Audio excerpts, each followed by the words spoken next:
Assalamualaikum warahmatullahi wabarakatuh. Selamat pagi, salam sejahtera untuk kita semua. Om Swastiastu, Namo Buddhaya, salam sejahtera. Baik, perkenalkan, nama saya Aulia Hilma Sofita, mahasiswi Institut Agama Islam Darussalam Blok Agung, jurusan Komunikasi dan Penyiaran Islam semester 7.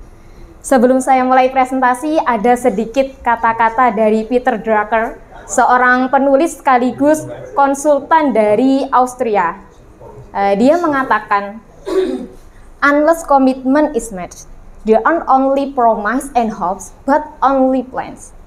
Jadi perencanaan itu membutuhkan suatu komitmen, bukan hanya sekedar janji dan harapan. Oke, pada kesempatan ini saya akan mempresentasikan sedikit mengenai Banyuwangi multitasking dengan rekondusif transportasi umum dan penerangan jalan.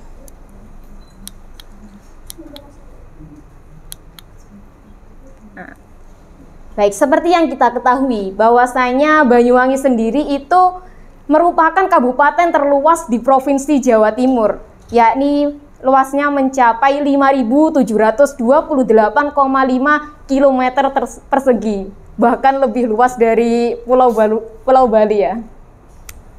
Oke, tapi di sisi lain Banyuwangi sendiri itu sebenarnya juga masih dikatakan minim penduduk, karena menurut data dari Kementerian Dalam Negeri pada sensus 2020 itu ada sekitar 1,7 juta jiwa di Banyuwangi. Terus dalam Perda tahun 2012 tentang perencanaan tata ruang wilayah Banyuwangi 2012 sampai 2032, pada dekade 2010-an, saat itu Bupati Abdullah Azwar Anas itu telah memulai perencanaan tata ruang dengan meningkatkan publisitas pariwisata dari Banyuwangi sendiri. Nah, di Banyuwangi kan itu emang banyak banget pariwisatanya. Nah, hal ini tentunya juga memberikan dampak untuk pendapatan masyarakat per kapitanya. Namun, sayangnya meskipun banyak pembangunan yang telah dilakukan oleh Banyuwangi, nah, yang luput sedikit itu tentang public transportasi publik ya, dari transportasi umum di Banyuwangi sendiri itu masih belum menjadi prioritas oleh pemerintah. Padahal jika dilihat jangka panjangnya, dengan bayangkan saja seandainya Banyuwangi ya, semoga saja benar-benar sukses dengan pariwisatanya yang telah mendunia. Kemudian tidak menutup kemungkinan orang-orang akan datang ke kota Banyuwangi, sedangkan pemerintah sendiri belum menyediakan yang namanya transportasi umum yang memadai. Nah, lalu yang terjadi apa? Maka yang terjadi adalah kepadatan kendaraan di jalan raya. Padahal dengan melihat ini tentunya pasti banyak dampak negatif yang ditimbulkan dari hal itu, seperti bertambahnya polusi, perusahaan tata ruang, dan lain sebagainya. Oleh karena itu, bukankah lebih baik kita mengetahuinya dan merekondusif, jadi menjadikannya baik kembali sebelum hal itu telah terjadi? Ternyata kita baru sadar, kenapa sih perlu yang namanya rekondusif transportasi umum?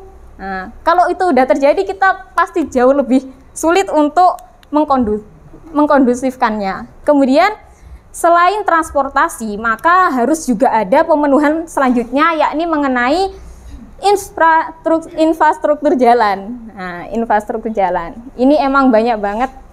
Kalau kita mungkin lihat-lihat di berita-berita yang ada di Banyuwangi, itu emang permasalahan masyarakat itu banyak yang berkeluh kesah tentang jalan.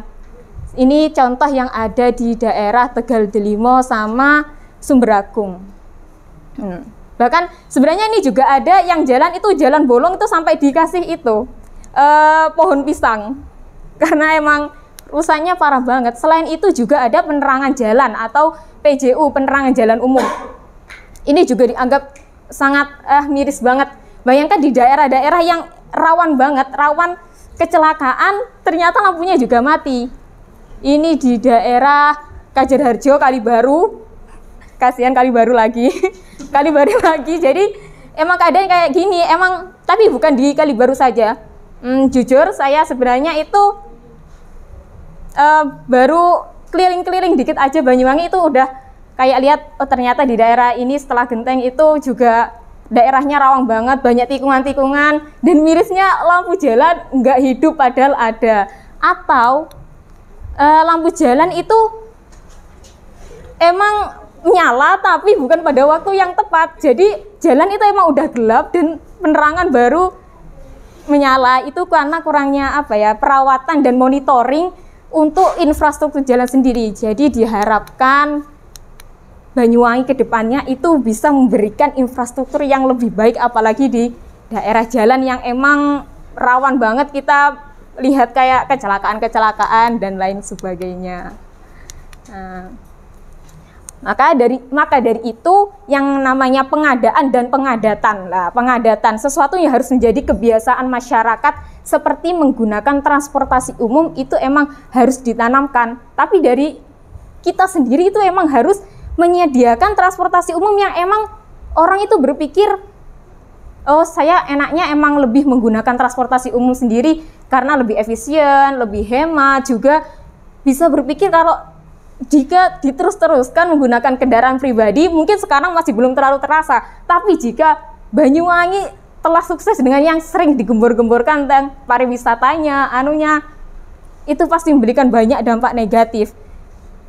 Terus kemudian dengan adanya hal-hal tersebut, diharapkan Banyuwangi itu menjadi kabupaten yang multitasking. Jadi bisa menyelesaikan satu pekerjaan dengan satu kali jalan. Dengan ada yang kayak gini ya, contoh itu berarti bisa mengurangi volume kendaraan di jalan raya, bisa menekan angka kecelakaan lalu lintas, menurunkan beban subsidi BBM, bahkan bisa menjadi sarana promosi. Kan biasanya itu emang di kendaraan-kendaraan umum dikasih, ini loh Banyuwangi kayak gini gitu. Dalam banyak kasus emang pemerintah Banyuwangi sangat perlu melihat aspek pelayanan publik.